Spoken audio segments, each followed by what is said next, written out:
Bienvenidos a este nuevo módulo de Teología de la Reforma. Vamos a estar, como siempre, viendo 4 clases acerca de este importante tema. Quisiera decirles que el enfoque del módulo no es tanto a la historia de la Reforma, sino a la teología de la Reforma. Es decir, el enfoque tiene que ver más con lo que los reformadores enseñaron con su teología, con su doctrina, que con la misma historia de la Reforma. Arrancamos con este versículo, estos versículos que están en Romanos capítulo 12, versículos 1 y 2 dice: Así que, hermanos, os ruego por las misericordias de Dios que presentéis vuestros cuerpos en sacrificio vivo, santo, agradable a Dios, que es vuestro culto racional. No os conforméis a este siglo, sino transformaos por medio de la renovación de vuestro entendimiento, para que comprobéis cuál sea la buena voluntad de Dios, agradable y perfecta.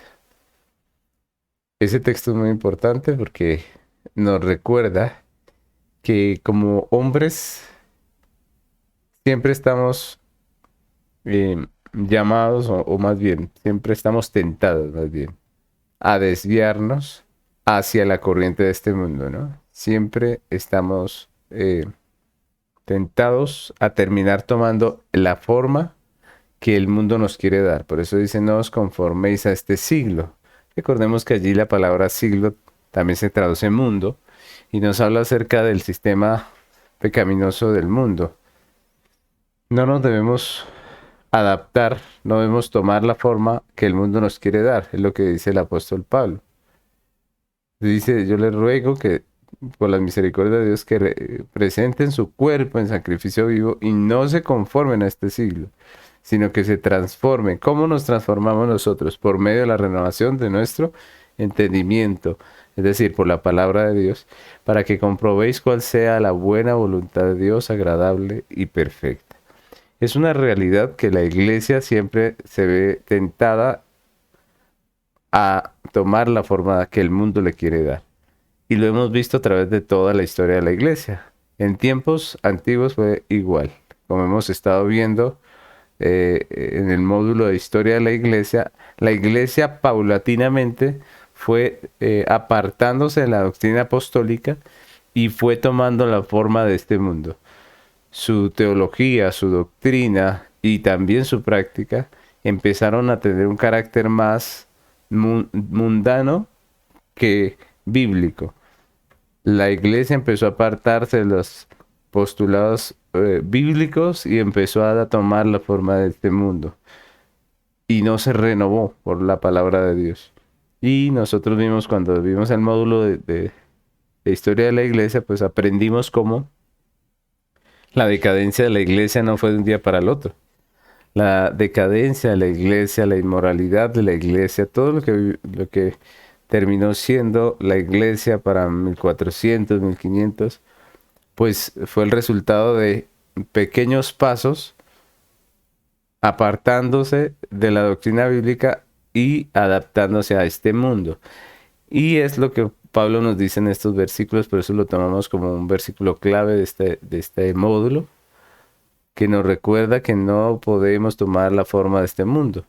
Esto pasó, la iglesia empezó a adaptarse al mundo, a tomar la forma del mundo y a hacer lo que el mundo le decía, a tener los mismos intereses del mundo, a tener las mismas prácticas del mundo, a tener el mismo diálogo del mundo, a tener los mismos deseos del mundo, y terminó siendo una iglesia mundana, una iglesia entregada a este mundo.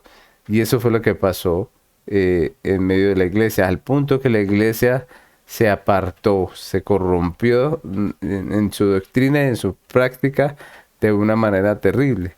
Y lo que conocemos hoy como Reforma Protestante fue precisamente la obra soberana de Dios, que en su misericordia trajo reforma a la iglesia en medio de la más profunda decadencia de la iglesia. Dios obró soberanamente una reforma en el mundo. Y eso es lo que conocemos como la reforma protestante. Ahora, esa reforma, ¿qué quiere decir esa palabra reforma? Reforma quiere decir volver a la forma, ¿cierto? Pues volver a tomar la forma que Dios le dio a la iglesia. Y eso es lo que tenía que hacer la iglesia. La iglesia tenía que hacer un alto y volver a la forma, como Jeremías lo dice. Recuerdan que dice, paraos en el camino y mirad las sendas antiguas. Y eso era lo que tenía que hacer la iglesia. Pues Dios operó de una manera sobrenatural esto en su iglesia. Dios intervino en la historia y produjo una reforma en la iglesia. Lo maravilloso es que si nosotros vamos un poco a la historia de lo que es la reforma, pues Dios levantó a diferentes hombres en diferentes naciones con el mismo deseo de reforma. Y eso es sorprendente porque estamos hablando de 1500, un tiempo en donde no había muchos de los medios de comunicación que hoy en día tenemos. Un tiempo donde no era tan fácil comunicarse con personas que vivían lejos. Sin embargo, a pesar de las distancias, a pesar de la dificultad de la comunicación en ese tiempo, pues Dios levantó muchos hombres en diferentes partes con el mismo deseo, con la misma gana, con el mismo anhelo de reforma en la iglesia. Y podemos hacer una lista, obviamente no completa, pero sí de algunos personajes. Por ejemplo, Martín Lutero. Dios levanta a este hombre que era un monje en Alemania, ¿recuerdan? Juan Calvino, que aunque era francés y empezó allá en su ciudad, en su país natal, que es Francia, su mayor obra la realizó en Ginebra, Suiza. Fue un reformador maravilloso, un teólogo que ordenó sistemáticamente mucho de la teología en un libro. Y este hombre también fue una gran bendición para la reforma protestante. Otro fue Zwinglio en Suiza. Otro fue John Knox en Escocia. Este John Knox también fue muy conocido en Escocia por la reforma. Y al igual que ellos, pues nosotros aquí nos tardaríamos toda la clase mirando la cantidad de teólogos, sacerdotes, monjes, creyentes en diferentes lugares que sin haberse puesto de acuerdo en qué es lo que iban a decir o a pensar, finalmente todos estuvieron de acuerdo en la reforma de la iglesia. Una reforma que a pesar de las distancias fue muy parecida en todos los lugares y hay un ingrediente importante de por qué ellos pudieron reformarse casi de la misma manera en diferentes lugares y aunque eran diferentes hombres, diferentes personas. Y es el hecho de que la iglesia, el deseo de reforma de la iglesia era volver a lo que la escritura dice. Entonces no importa en qué lugar estuviesen, ellos querían volver a lo que la Biblia había dicho, a lo que la escritura decía. Ellos tenían una norma de fe y conducta que es la Biblia.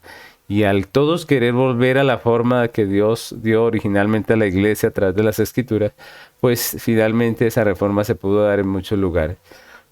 Obviamente que entre ellos habían algunas diferencias, pero en lo más importante siempre estuvieron de acuerdo. Y hay 5 principios en los que coincidieron esos hombres que son importantes, que podemos decir que son la medida de la verdadera doctrina bíblica y que fueron defendidos por estos reformadores.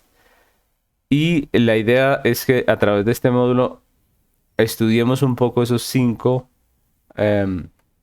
postulados de la reforma que son principios bíblicos, que son principios fundamentales de la fe del creyente verdadero.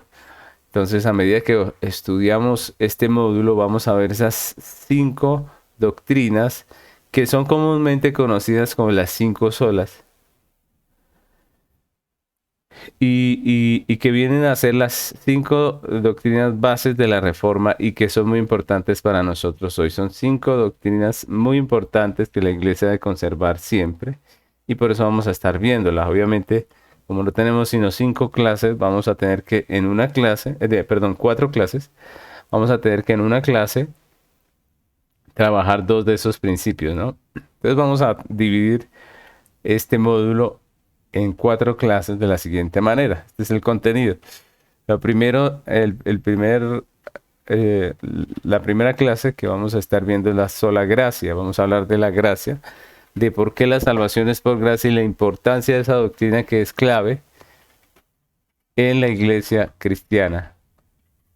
En la segunda clase estaremos hablando de sola fe y vamos a estar ahondando este tema de la fe como el medio, ¿no? El medio por el cual Dios salva. Luego vamos a hablar de la sola escritura. En la tercera clase vamos a ver la importancia de que la iglesia tenga una sola norma de fe y conducta. Y finalmente estaremos hablando de solo Cristo y solo a Dios la gloria en la última clase. Esas van a ser las 4 clases de este módulo. Y yo quiero que avancemos por la primera de estas enseñanzas, que es acerca de la sola gracia. Ese es el tema de la clase de hoy, solo gracia. Y vamos a hablar, obviamente, de la gracia como un punto importante de la reforma. Vamos a estar hablando de la gracia como un punto importante de la doctrina reformada y de la doctrina bíblica, obviamente.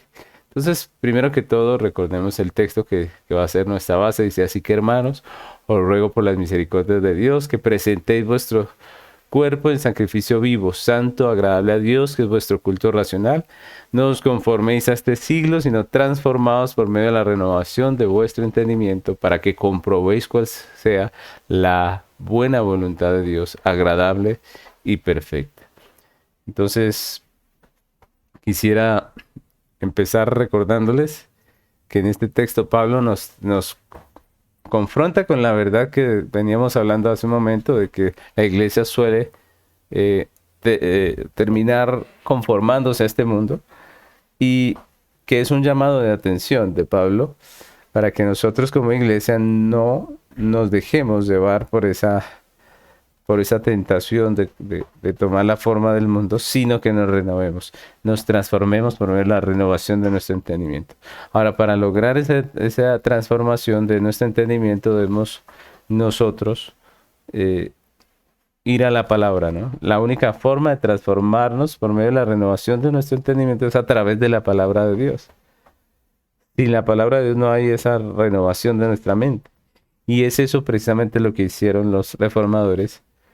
Es eso lo que unió la reforma y la que la hizo una reforma sostenible, que todos los grupos y personas que tenían deseo de reformar la iglesia tenían un manual, que es la Biblia. Y en esa Biblia, una de las primeras cosas que era importante era este tema de la sola gracia, ¿no? La gracia de Dios se define como el favor inmerecido de Dios, así lo hemos escuchado siempre.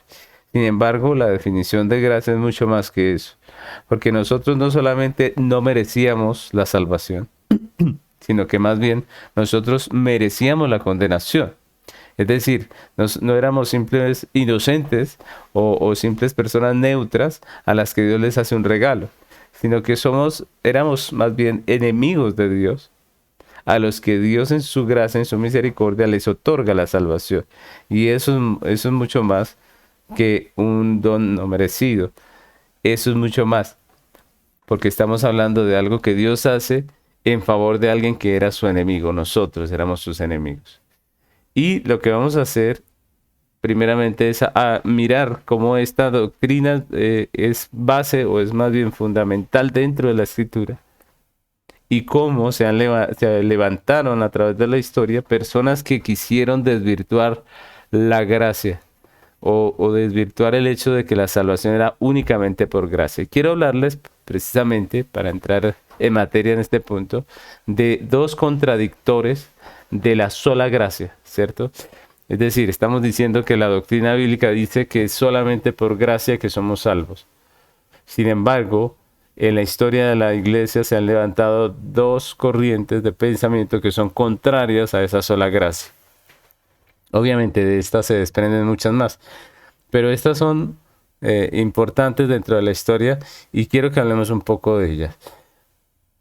Hay 2 doctrinas en la historia de la iglesia, o más bien 2 falsas doctrinas que quisieron permear la iglesia, La primera de ellas es el pelagianismo. Ahí tenemos el primer puntico ahí es el pelagianismo. ¿Qué es el pelagianismo? Es la doctrina de un hombre que se llamó Pelagio. Por eso su nombre, ¿no? Pelagianismo. ¿Quién era Pelagio? Pues era un monje británico nacido a mediados del siglo IV. Tenía un gran celo por la moralidad, por la autodisciplina, por el ascetismo, por la autosuperación cristiana. Y ese celo le llevó a exagerar la cosa y despegarse de la doctrina de la gracia. Él empezó a exaltar o a resaltar el hecho de que el creyente puede vivir de una manera agradable delante de Dios y se olvidó de la gracia de Dios. Él enfatizó tanto en la moralidad que se desprendió del Evangelio. Entonces, esa fue la doctrina de Pelagio, ¿no? Este hombre carecía de la comprensión bíblica del principio de la sola gracia. Sostenía que la naturaleza humana tiene la capacidad de vivir una vida santa delante de Dios. Imagínense. Es decir, este hombre decía, los hombres se pueden salvar a sí mismos. Los hombres se pueden justificar guardando la ley de Dios. Eso decía este monje. Y nosotros sabemos por la Biblia que esto es imposible, en realidad. Que la Biblia enseña que el hombre, después de la caída, está muerto en sus delitos y pecados, es enemigo de Dios y es esclavo del pecado. Eso es lo que la Biblia dice. Sin embargo, esa herejía pelagiana encontró personas dentro de la iglesia que la aceptaron, que la creyeron y que empezaron a enseñarla, y esto se viene a convertir en un cáncer dentro de la iglesia y se expandió por muchos lugares. Y la iglesia se corrompió en ese sentido, en esa manera de pensar de Pelagio. Sin embargo, también Dios levantó personas, hombres que se levantaron contra el pelagianismo. Uno de ellos, y que fue un gran contradictor de Pelagio, fue Agustín de Hipona. Si nosotros hemos leído un poco acerca de Agustín de Hipona, él se levantó contra la doctrina de Pelagio y él habló de la doctrina de la sola gracia. Agustín de Hipona escribió libros, tratados, cartas, a través de las cuales se levantó contra ese movimiento de Pelagio y llamó a la iglesia a renovar la mente con la palabra de Dios. La Biblia dice que solamente es por gracia, que no es por obra, sino solo por gracia. Y esa herejía, aunque fue combatida y finalmente sabemos que la iglesia prevaleció en la sana doctrina, esa herejía se extendió en muchas sectas. Y aún hoy podemos decir que en alguna parte del mundo evangélico el pelagianismo es una realidad, ¿no? Entonces, esa fue la primera, dentro de la historia de la iglesia, podemos decir que es una de las primeras doctrinas que atentan contra la sola gracia. La otra es el semipelagianismo. ¿Qué es el semipelagianismo? Pues como su nombre lo indica, ¿no? Es que no es pelagianismo completo, ¿cierto? Realmente el semipelagianismo es el intento de reconciliar la teología bíblica que predicaba Agustín de Hipona, la doctrina bíblica que predicaron los apóstoles, esa doctrina bíblica de la sola gracia, reconciliarla con la falsa doctrina de Pelagio, ¿no? Entonces, fue una mezcla. Y uno de los promotores de este semipelagianismo fue Jacobo Arminio. Esto fue en el tiempo de la Reforma, después de la Reforma. Este Jacobo Arminio defendió ese semipelagianismo, hizo esa mezcla, ese intento de conciliar estas dos posturas. Y por eso también se le conoce a esa doctrina como el arminianismo. Y es básicamente la enseñanza de la Iglesia Católica Romana. ¿Qué piensan los semipelagianos o el semipelagianismo? creen que la gracia es un auxilio de Dios que nos da para responder a nuestra vocación, a nuestro llamado de llegar a ser hijos adoptivos. Es decir, ellos piensan que la salvación es la obra del hombre ayudado por Dios. ¿Sí? Ya no como Pelagio que decía, el hombre se puede salvar a sí mismo solo, sino que este semipelagianismo dice, el hombre se puede salvar a sí mismo con la ayuda de Dios. Esa es prácticamente la doctrina semipelagiana y es mucho lo que enseña la Iglesia católica en este tiempo. Obviamente, los reformadores del siglo XVI insistieron en que solamente la Biblia enseña que es la gracia de Dios, que no es la obra de Dios y del hombre, sino es solamente la obra de Dios, que no es el hombre con la ayuda de Dios, sino que es Dios soberano el que salva. Entonces allí tenemos esa otra falsa doctrina que fue enseñada en tiempos después de la Reforma. Prácticamente la Reforma habló de la salvación como un don de Dios, solamente por la gracia de Dios, lo mismo que la Biblia nos enseña. Entonces, ser salvos por gracia significa que es un regalo. Nosotros realmente nada damos, nada hay en nosotros, los hombres, que merezca la gracia de Dios. De otra manera, pues, no sería gracia, no sería gratis, ¿cierto? Y para entender nosotros o para comprobar nosotros que la Biblia enseña que la salvación es exclusivamente una obra de la gracia de Dios y nada más que de la gracia de Dios, pues yo quiero que veamos lo que es la salvación y a través de lo que es la salvación podamos identificar si es obras o es solamente gracia, o es una mezcla entre obras y gracia, si es mérito del hombre o es un don de Dios. ¿Qué es lo que enseña la Biblia? Entonces, para entenderlo vamos a examinar lo que es la salvación. Ahora, para examinar la salvación, recordemos que hay un orden de salvación. La salvación, llamémoslo así, es un paquete completo, ¿no? Que viene con todo lo que la Biblia dice que viene, ¿no? Y a esto se le llama el orden de salvación o el ordus salutis.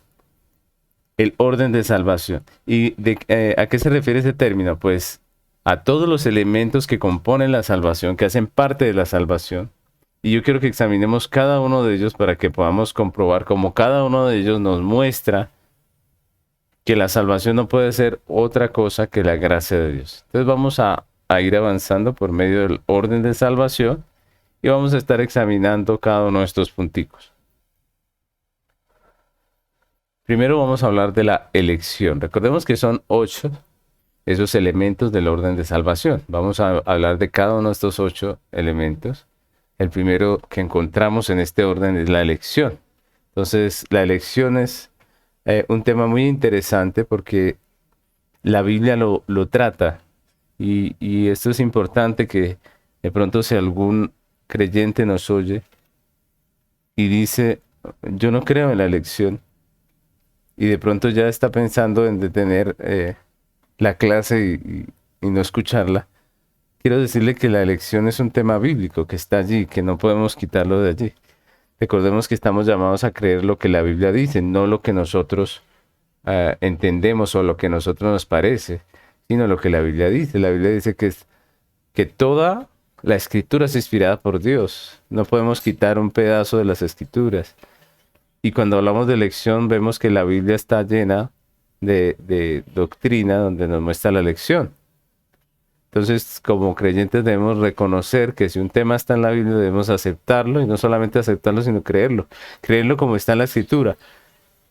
Entendámoslo o no lo entendamos. Hay muchas cosas que no entendemos, pero no por ello no lo vamos a aceptar. Entonces, tenemos ese primer punto que es la elección y vamos a ir viendo cómo es que la Biblia enseña la elección. La elección de los santos es la manifestación de la misericordia de Dios.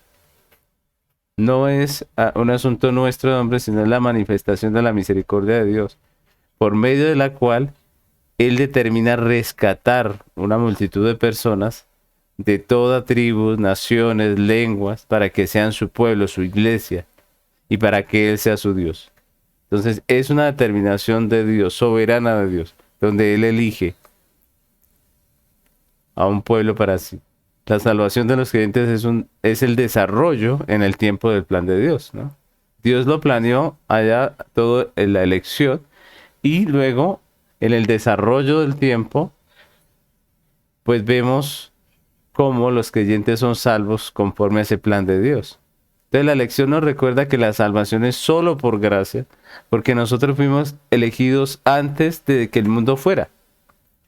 No fuimos elegidos ya después de haber vivido, pues, o después de ser personas aquí en esta tierra, sino que antes de que todo esto fuera, Dios ya había elegido una iglesia. No habíamos hecho ni mal ni bien para que Dios eligiera al uno y no eligiera al otro, ¿no? La elección es un tema que en la Biblia vemos que es desde antes de la fundación del mundo.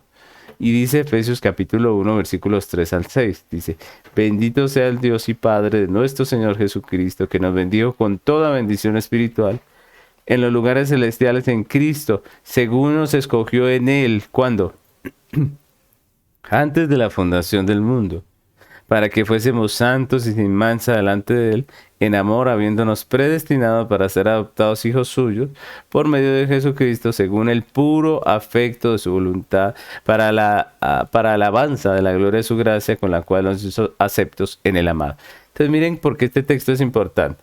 Primero nos dice que fuimos escogidos en Cristo antes de la fundación del mundo. Esto dice gracia soberana. ¿Qué es lo que está diciendo este texto? Que no nos escogió por nosotros, sino por su soberana gracia. Entonces la lección nos habla de la gracia de Dios. Estamos hablando de la gracia. Estamos viendo cómo cada uno de los elementos del orden de salvación nos muestran que es así, que la salvación es solo gracia. Si la salvación fue determinada por Dios antes de la fundación del mundo, no puede ser por obra, porque no habíamos hecho ni bien ni mal, ¿cierto? Entonces, ni siquiera podemos decir que Dios nos ha previsto que nosotros tendríamos fe o que ha previsto que tendríamos buenas obras, porque eso sería decir que Dios nos escogió porque sabía que un día le íbamos a escoger a Él. Y eso es obviamente, eso es contra la Escritura. Por ejemplo, el apóstol Juan dice que nosotros le amamos porque Él nos amó primero. Nosotros le amamos porque Él nos amó primero. Miren que no fue al revés. No dice que Dios nos amó porque nosotros le amamos primero, no. Sino al revés, dice que nosotros amamos a Dios porque Dios nos amó primero. Y Jesús también dijo, no me elegisteis vosotros a mí, ¿recuerdan? Sino que yo os elegí a vosotros. Miren cómo es la cosa. O sea, si usted elige a Dios, es porque Dios lo eligió primero.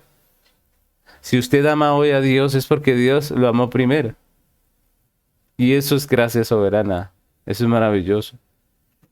Y lo que dice el texto allí en Efesios es que fue por el puro afecto de su voluntad, solo por su decisión. Entonces, ese concepto de que nosotros, a veces los cristianos tienen el concepto de que hablar de la gracia y hablar de la elección por la pura gracia es como incitar al creyente al pecado.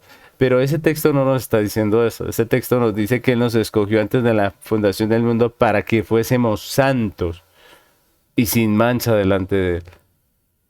La elección, la gracia de Dios, no es una excusa para pecar. Es una razón para vivir una vida santa, consagrada para Dios. Y es lo que la Biblia nos enseña. Así que no le temamos a la doctrina de la elección. No le temamos a la doctrina de la sola gracia, porque la sola gracia es lo que la Biblia enseña. Entonces, lo primero dijimos en el orden de salvación es la elección, y la elección nos muestra que es solamente por gracia la salvación. El segundo elemento que tenemos es el llamamiento eficaz. El llamamiento eficaz. Y esta es una doctrina muy interesante porque el llamamiento eficaz nos dice que somos llamados eficazmente por Dios. Los que somos realmente, los que hemos sido escogidos, pues Dios nos llama en un momento de manera eficaz. Es decir, que no podemos resistir, por eso también le llaman la gracia irresistible, ¿no? Porque no podemos resistir el llamado de Dios. Recordemos que hay dos llamados, ¿no? El uno es un llamado externo que se le hace a todos los hombres le llama al arrepentimiento. Pero el otro es el llamado interno o el llamamiento eficaz, que es el que estamos viendo, que no es otra cosa que el llamado de Dios a todos sus elegidos, por el cual ellos son transformados, renovados y vueltos a Dios. Entonces de eso es que estamos hablando. Y si la Biblia enseña que nosotros nacemos muertos en delitos y pecados, pues obviamente nosotros no podemos reaccionar al llamado, ¿sí? No, un muerto no puede reaccionar en favor de un llamado, ¿no? Y los hombres, si estábamos muertos en nuestros delitos y pecados, pues no pudimos habernos levantado y acudir al llamado de Dios, porque nosotros no tendríamos vida, no tenemos vida. La única forma de que hubiésemos podido acudir a Dios es que Dios interviniera en nosotros, y a esto le llamamos el llamamiento eficaz. La Confesión de Fe de Westminster nos enseña acerca del llamamiento eficaz, y quiero leer textualmente lo que dice. A todos aquellos a quienes Dios ha predestinado para vida, y solamente a ellos, le agradó en su tiempo señalado y aceptado llamarlos eficazmente por medio de su palabra y espíritu, de aquel estado de pecado y muerte en el que están por naturaleza al estado de gracia y salvación por medio de Jesucristo, iluminando sus mentes espiritual y salvíficamente para entender las cosas de Dios, quitándoles su corazón de piedra y dándoles uno de carne, renovando sus voluntades y determinándoles a hacer lo que es bueno por su poder todopoderoso, y acercándoles eficazmente hacia Jesucristo, pero de tal manera que vienen muy libremente, pues por la gracia de Dios están en la disposición de hacer lo bueno. Entonces miren cómo ahí vemos esa obra de Dios que ilumina al hombre, que le da vida en Cristo, que lo renueva de tal manera que él pueda acudir al llamado de Dios. Es lo que pasó con cada uno de los creyentes. Cuando Dios en su soberana voluntad, en su tiempo determinado, nos llamó. Y cada creyente tiene una historia que contar acerca de su llamado. Unos fue en un momento muy difícil de su vida, otros cuando estaba en lo mejor, ¿cierto? Pero cada uno de nosotros fuimos convencidos por la obra del Espíritu Santo. Algunos pueden decir que nunca quisieron ser creyentes, que se burlaban de los creyentes, pero cuando Dios decidió llamarnos eficazmente ese día, pues nosotros acudimos a ese llamado. Fue Dios quien nos encontró y a su debido tiempo nos llamó con su irresistible poder. El hombre por sí mismo nunca buscaría a Dios, ya que su inclinación a causa de su naturaleza pecaminosa siempre es el mal. El hombre es enemigo de Dios.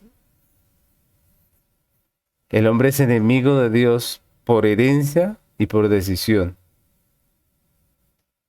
Entonces, el hecho de que nosotros hayamos acudido a Dios libremente es un milagro, es una obra de Dios. Es esa obra la que nos da arrepentimiento, la que nos da fe. Es el cumplimiento de su misericordia, de su voluntad. Y tenemos ahí una cita aquí en 1 de Pedro 2:9 que dice: Mas vosotros sois linaje escogido, real sacerdocio, nación santa, pueblo adquirido por Dios para que anunciéis las virtudes de aquel que os llamó, ¿de dónde? De las tinieblas a su luz admirable. Ese es el llamado eficaz. Dios nos llama de las tinieblas, de la oscuridad, del pecado, de la esclavitud, a la luz de su palabra, a la luz de la fe, a la luz de la vida eterna.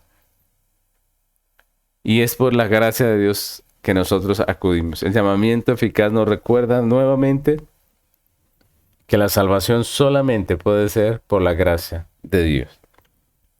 El siguiente punto de nuestro orden de salvación es la regeneración. Y la regeneración es el milagro en el cual Dios da vida a los muertos. Recordemos que después de la caída todos estábamos muertos, Todos nacemos muertos en nuestros delitos y pecados. La Biblia nos describe así, muertos. Nos dice que somos ciegos, que somos sordos, que no escuchamos, que no vemos. Pero Cristo nos dio vida. Entonces, cuando Cristo nos da vida en la regeneración, primeramente nuestros sentidos espirituales son abiertos para oír la palabra y venir a Cristo y ser salvos. Cuando Cristo nos da la vida, pues nosotros podemos oír la palabra, creerla y entenderla, y podemos venir a Cristo para salvación. La razón de que la gracia sea tan importante dentro de la teología cristiana es que la salvación únicamente puede ser por gracia para el hombre, porque el hombre es un pecador. El hombre está muerto, el hombre es ciego, es sordo, y solamente por la obra de Dios puede ser salvado. El hombre es incapaz de salvarse a sí mismo. Por eso la salvación es por gracia, porque el hombre es incapaz. Así que la regeneración también nos recuerda que es gracia. Regeneración es darle vida a los muertos. Ahora la pregunta es, ¿cómo un muerto se puede dar vida a sí mismo? Es imposible, ¿cierto? Le pueden dar muchos consejos, le pueden decir muchas cosas, pero no se puede salvar a sí mismo, no tiene vida. Lo mismo podemos decir de la salvación. La salvación es una obra externa, no fuimos nosotros los que nos salvamos. Ninguna persona que se murió físicamente puede resucitarse, puede darse vida. Necesita de un agente externo, y en este caso fue Dios. Dios nos dio vida cuando estábamos muertos. Y es lo que la Biblia enseña en muchos pasajes. Por ejemplo, veamos Juan capítulo 3, versículos 3 al 8, que dice: respondió Jesús y le dijo: de cierto te digo, que el que no naciere de nuevo no puede ver el reino de Dios. ¿Recuerdan a quién le dijo esto? A Nicodemo. Nicodemo le dijo: ¿cómo puede un hombre nacer siendo viejo? ¿Puede acaso entrar por segunda vez en el vientre de su madre y nacer? Respondió Jesús: de cierto te digo, el que no naciere de agua y del Espíritu no puede entrar en el reino de Dios. Lo que es nacido de la carne, carne es, y lo que es nacido del Espíritu, Espíritu es. No te maravilles de que te dije, os es necesario nacer de nuevo. El viento sopla de donde quiere y oye su sonido, mas ni sabes de dónde viene ni a dónde va. Así es todo aquel que es nacido del Espíritu. Entonces miren cómo esa regeneración es indispensable para la salvación. Jesús dijo: si no nacieres de nuevo, no puedes ver el reino de Dios. El nuevo nacimiento, como dice ese texto, como nos muestra allí Juan, es un nacimiento de Dios, no tiene que ver con nosotros. Dice: lo que es nacido de la carne, carne es. No puede salvarse porque nació de un cristiano. Nosotros nacimos siendo pecadores, así seamos hijos de cristianos. La realidad es que somos pecadores. Y solamente la gracia de Dios nos puede hacer nacer de nuevo, regenerarnos. Y eso es maravilloso, que la salvación es un regalo de Dios que Él nos ha dado en Cristo. Y es interesante también notar que dice que el viento sopla de donde quiere y oye su sonido, mas ni sabe de dónde viene ni de dónde va. Y dice que así es el nuevo nacimiento. El nuevo nacimiento es una obra de Dios. Dios sopla cuando quiere y de donde quiere y como quiere. Dios da vida a los muertos. Y es su obra la que le permite a la iglesia crecer. Nosotros predicamos el Evangelio, pero es Dios el que transforma el corazón. Es Dios el que renueva las vidas. Es Dios el que da vida a los muertos. Así que nosotros solamente esperamos en Dios, confiamos en Dios, predicamos su Evangelio y es Dios el que da vida. Y esto nos debe motivar a predicar el Evangelio. Nunca se nos mandó a nosotros a darle vida a los muertos, porque nosotros no tenemos vida. El que tiene vida es Dios. Lo que se nos llama es a predicar el Evangelio. Dios le da vida a los muertos a través del Evangelio. Nosotros, como el profeta Ezequiel, recuerdan que Dios le dice, profetiza, ¿cierto? Y en medio de su profecía, Dios le dio vida a los huesos secos. De la misma manera, la Biblia nos llama a nosotros a profetizar, es decir, a proclamar el Evangelio. Eso es profetizar, proclamar la palabra de Dios. Y cuando profetizamos, o más bien cuando predicamos la palabra de Dios, como está escrita, cuando predicamos el Evangelio, Dios hace la obra, Dios da vida, Dios es el que salva. Y esa es la regeneración. No nos cansemos de hacer el bien, no nos cansemos de predicar, de evangelizar, de hablar, de utilizar los medios que tenemos de comunicación para llevar el mensaje del Evangelio. No importa si nos ve una, dos, tres personas. Hagamos lo que tenemos que hacer como creyentes porque es Dios el que da vida. Nosotros no sabemos lo que Dios está haciendo a través de lo que estamos nosotros trabajando. Así que hagamos la obra que Dios nos ha llamado a hacer. Entonces la regeneración, que es el mismo nuevo nacimiento, es una obra de Dios y no puede ser del hombre. Así que este punto también nos recuerda que es solo por gracia. Pasemos al siguiente punto, que es la fe. La fe. Entonces podemos decir con toda libertad y sin temor a equivocarnos que somos salvos por gracia por medio de la fe. Lo dice la Escritura. Y que esa fe no es una cualidad propia de nosotros los hombres, o no es una obra buena de nosotros los hombres, sino que es un regalo de Dios que nos es concedido. Ahora, también es importante notar que nos es concedido no porque lo merezcamos, ¿cierto? Sino por la sola soberana gracia de Dios. Entonces, todo esto nos recuerda que la fe no es nuestra. Porque la Biblia dice que somos salvos por la fe. Entonces cualquiera podría decir, bueno, los que tienen fe van a ser salvos, ¿cierto? Los que tienen esa cualidad, esa cualidad, pues van a ser salvos, los que no, no. Pero la realidad es que los hombres somos pecadores y ninguno de nosotros tiene esa fe. La fe es un regalo de Dios. Y solamente por ese regalo de Dios el hombre puede creer para salvación, puede creer de una manera salvífica. Y es lo que nos enseña el apóstol Pablo en Efesios 2, 8 al 9. Dice, porque por gracia sois salvos por medio de la fe, y esto no de vosotros, pues es don de Dios, no por obras, para que nadie se gloríe.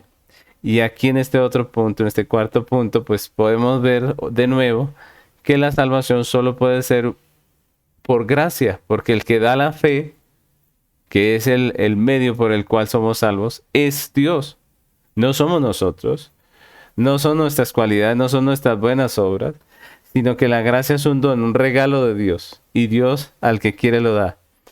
Entonces decimos que la salvación es por gracia, por medio de la fe, y esa fe no es nuestra, es un don de Dios. Y finaliza el apóstol diciendo, no por obras, para que nadie se gloríe. Entonces la pregunta es, ¿para quién es la gloria de nuestra salvación? Para Dios. ¿Por qué? Porque la salvación solo puede ser por gracia.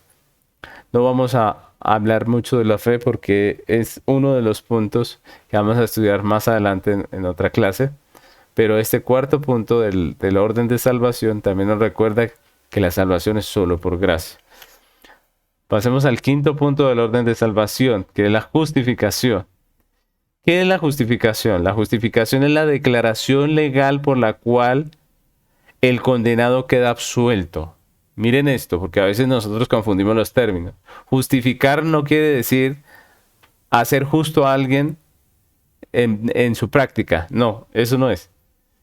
Sino que justificar quiere decir o nos habla de una declaración legal. Recordemos que nosotros vemos en la Biblia que Dios es juez y que Dios es el soberano. Y que los asuntos que vemos tratados en la Biblia son asuntos legales. Y el asunto de la salvación es un asunto legal. La justificación es la declaración legal de un juez por la cual él dice que una persona queda absuelta, que ha sido justificada. Es el regalo de Dios al creyente, a quien le acredita con base en la obra acabada de Cristo en la cruz, salvación, justicia. Sencillamente la justificación es el fallo justo de Dios respecto al creyente, por el cual lo declara sin culpa en relación al pecado y recto en cuanto a la posición moral en Cristo frente al Dios Santo. Es una declaración legal de que una persona ha sido justificada. ¿Justificada en base a qué? Miren que no es simplemente que Dios dijo, este es justo y ya. No, es justificada en base a la obra sustitutiva de Cristo. Recordemos que Cristo lo que hace en la cruz es pagar por el pecado nuestro. La justicia dice que la paga del pecado es muerte. Todos los hombres hemos pecado, todos merecemos muerte. Jesucristo dijo, yo pago por el pueblo, yo pago por mi pueblo. Y es en esa muerte de Cristo, que se ofreció como sustituto por nosotros, su iglesia, que los creyentes, que los hijos de Dios, los cristianos, tenemos salvación. Hemos creído en Cristo y somos justificados. Y la Biblia nos llama al arrepentimiento de la fe. La Biblia llama a todo hombre que se arrepienta, que crea en la obra de Cristo para ser justificado. La única manera de presentarnos justos delante de Dios es a través de la obra de Cristo, porque todos nosotros somos pecadores. La justificación es, en primera instancia, un juicio legal de Dios sobre el creyente donde lo declara justo, donde lo declara justo en base a la obra perfecta de Cristo. Y es lo que nos dice Romanos capítulo 3, y vamos a leer desde el versículo 19, vamos a leerlo hasta el 28. Miren lo que dice este texto. Dice, pero sabemos que todo lo que la ley dice, lo dice a los que están bajo la ley, para que toda boca se cierre y todo el mundo quede bajo el juicio de Dios. La ley nos dice, los mandamientos nos dice lo que Dios ordena, pero ¿cómo quedamos todos bajo el juicio de Dios? Dice, ya que por las obras de la ley ningún ser humano será justificado delante de él, porque por medio de la ley es el conocimiento del pecado. Como todos somos pecadores, la ley lo que hace es mostrarnos que merecemos condenación. Dice el 21, pero ahora, aparte de la ley, se ha manifestado la justicia de Dios testificada por la ley y por los profetas. La justicia de Dios por medio de la fe en Jesucristo para todos los que creen en Él, porque no hay diferencia, por cuanto todos pecaron y están destituidos de la gloria de Dios. Y es interesante, todos estamos destituidos de la gloria de Dios, pero ahora hay una justicia de Dios que es en Cristo y con la cual podemos ser salvos, está diciendo Pablo. Dice el 24, siendo justificados como gratuitamente, otra vez, es por gracia. Por su gracia, mediante la redención que es en Cristo Jesús, a quien Dios puso como propiciación por medio de la fe en su sangre, para manifestar su justicia a causa de haber pasado por alto en su paciencia los pecados pasados, con mira de manifestar en este tiempo su justicia, a fin de que Él sea el justo y el que justifica al que es de la fe de Jesús. Es por la obra de Cristo, no es por la nuestra. Por eso el 27 dice, ¿dónde pues está la jactancia? ¿Qué dice? Queda excluida.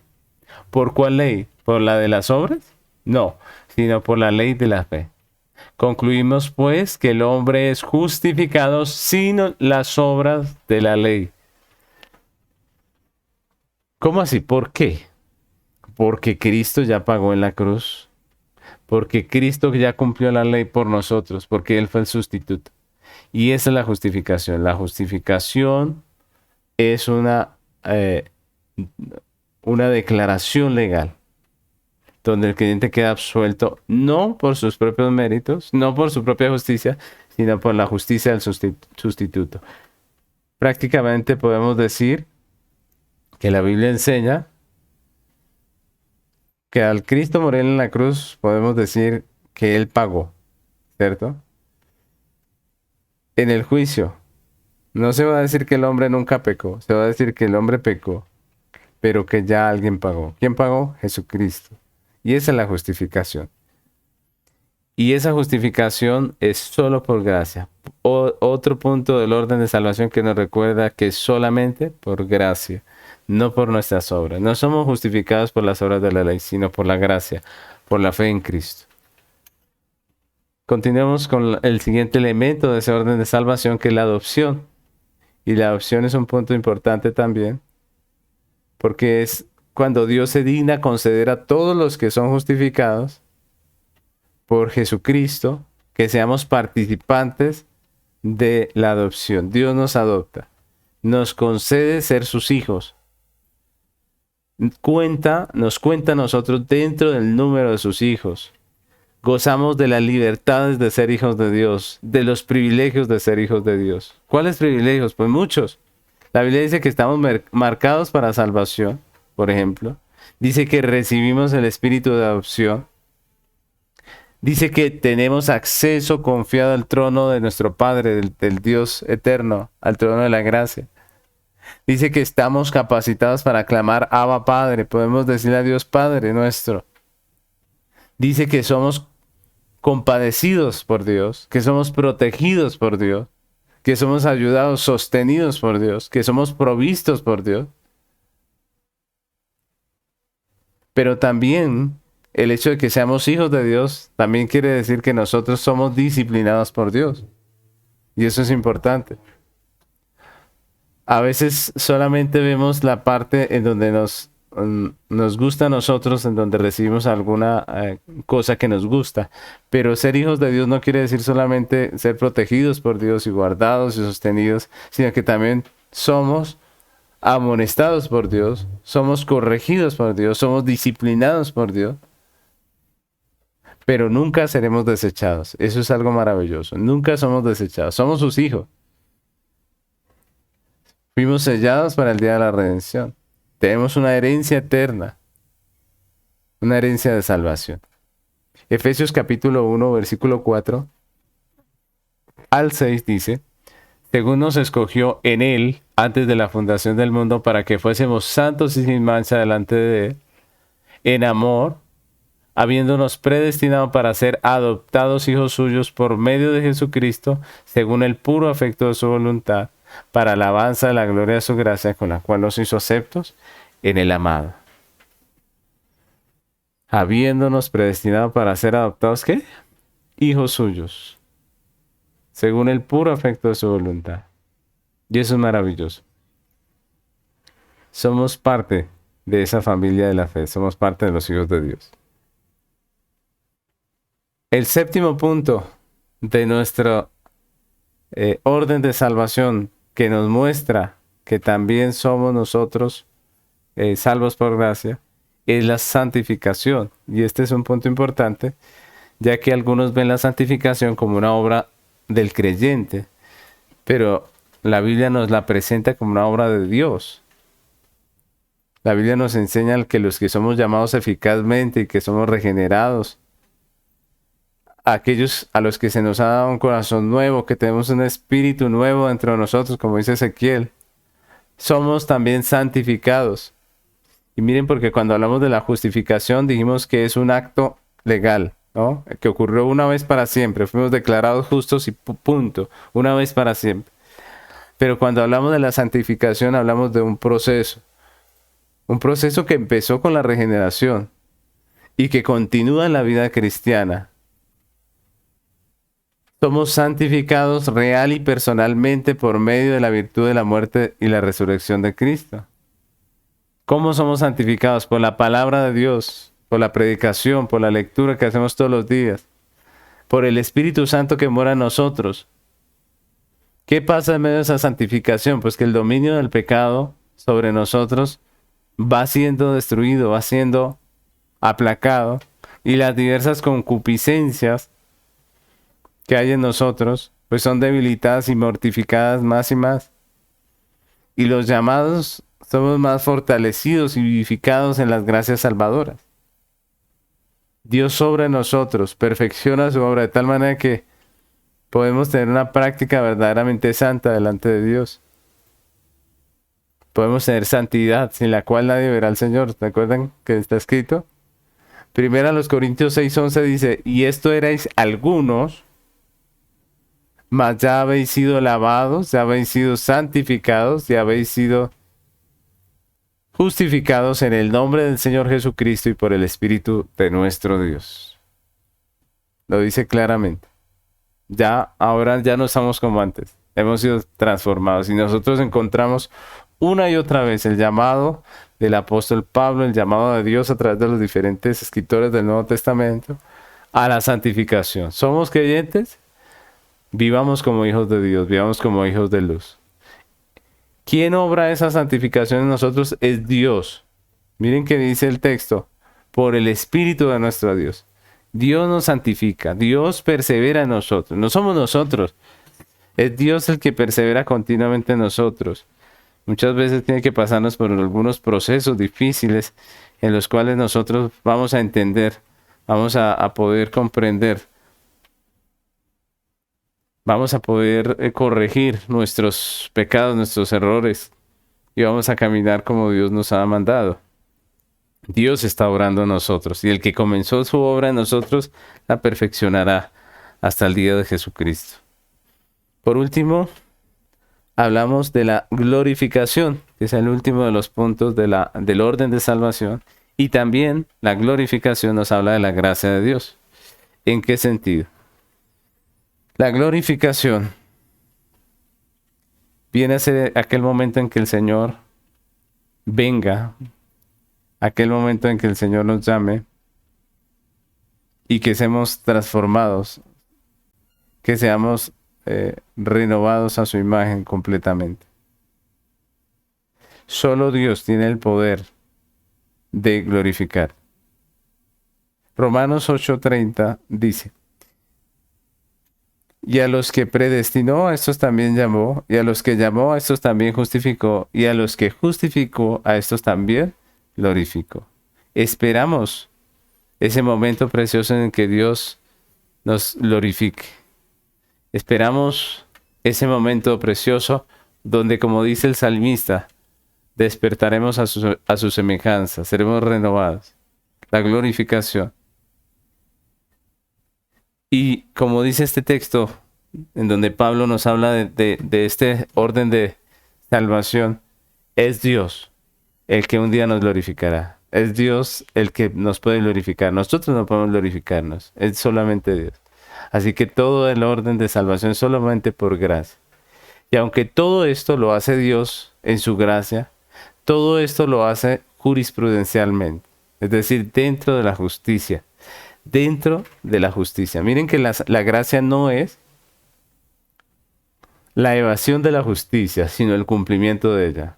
Recordemos que todo esto es posible porque Cristo obró la redención nuestra en la cruz del Calvario. Recordemos que todo esto es posible porque alguien pagó, porque la justicia de Dios fue satisfecha. Lo único que el hombre aporta para salvarse es su pecado, nada más. El hombre no aporta nada más para su salvación. Todo lo demás, como hemos visto a través de estos 8 puntos, es la obra de Dios. Toda nuestra salvación, de principio a fin, es la obra de Dios. Podemos decir con Agustín, con Pablo, podemos decir con los reformadores y con todos los hombres de Dios que han predicado a través de todos los tiempos, podemos decir con el mismo Jesucristo que la gracia es la razón de que nosotros tengamos salvación. Que no somos nosotros, que no son nuestras obras, que no son nuestras cualidades, sino que es solamente la gracia de Dios. Así que terminamos esta clase dándole gracias al Señor por su misericordia y por habernos concedido salvación en Jesucristo.